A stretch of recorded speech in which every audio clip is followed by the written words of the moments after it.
Hi అందరికి. కొన్ని facts ఎలా చదివినా అర్థం కావు, ఎలా చెప్పాలో కూడా అర్థం కాదు. అలాంటిది ఇది. అసలు నక్షత్రం చనిపోవడం ఏమిటి? సైన్స్ భలే విచిత్రంగా ఉంటుంది కదా. ఒక వీడియోలోకి వెళ్దామా?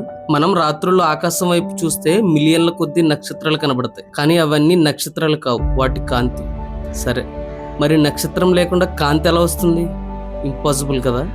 ఓకే, క్లియర్ గా తెలుసుకుందాం. ఒకసారి నక్షత్రం ఏర్పడినప్పుడు ఆ నక్షత్రం కాంతి కణాలను తయారు చేసి విడుదల చేస్తుంది. అండ్ ఒకసారి ఆ నక్షత్రం కాంతిని విడుదల చేసిన తర్వాత ఆ కాంతి నక్షత్రంతో సంబంధం లేకుండా ప్రయాణం చేస్తూ ఉంటుంది. ఇప్పుడు నక్షత్రం ఎక్స్పైర్ అయినా ఆ కాంతి అలాగే ప్రయాణం చేస్తుంది. ఇప్పుడు మనం రాత్రులు చూసే కొన్ని కాంతులు ఇవే అంటున్నారు పరిశోధకులు. అండ్ ఈ కాంతిని ఏదో ఒక గ్రహము ఇలాంటివి ఆపేంత వరకు ప్రయాణిస్తూనే ఉంటాయట.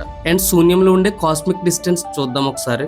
ఒక సుదూర నక్షత్రం దూరం భూమికి 5000 కాంతి సంవత్సరాలు అనుకుందాం. అంటే ఆ నక్షత్రం చనిపోయినా అది చనిపోక ముందు విడుదల చేసిన కాంతి ఇంకా శూన్యంలో ప్రయాణిస్తూనే ఉంటుంది. ఆ ప్రయాణించే కాంతి భూమిని చేరుకోవాలంటే 5000 సంవత్సరాలు పడుతుందట.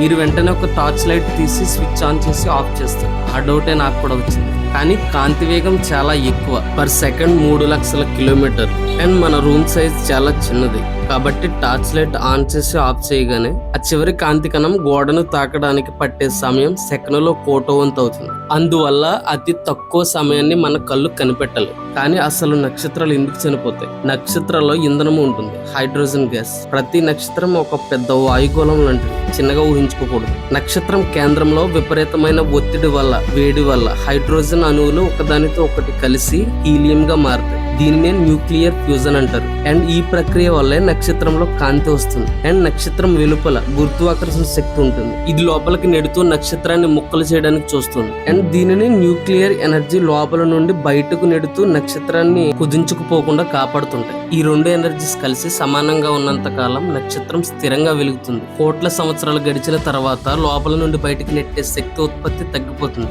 బయట ఉన్న గురుత్వాకర్షణ శక్తి లోపలకు తీవ్రంగా లాగడం మొదలు పెడుతుంది. ఈ క్రమంలో ఎక్స్పైర్ అయిపోతుంది. 2 విధాలుగా ఎక్స్పైర్ అవుతాయి. చిన్న నక్షత్రాలు అంటే సూర్యుడు లాంటివి మొదట పెద్దగా ఉబ్బి పై పొరను అంతరిక్షంలోనే వదిలేసి ఒక చల్లని నక్షత్రంలా మారిపోతాయి. పెద్ద నక్షత్రాలు అంటే సూర్యుడి కంటే 8 రెట్లు పెద్దవి. ఇవి గురుత్వాకర్షణ శక్తి ఒత్తిడిని తట్టుకోలేక ఒకేసారిగా భారీ శబ్దంతో పేలిపోతాయి. దీనినే సూపర్నోవా అంటారు. అండ్ ఈ వీడియోలో ఇన్ఫర్మేషన్ మీకు నచ్చితే లైక్ అండ్ సబ్స్క్రైబ్.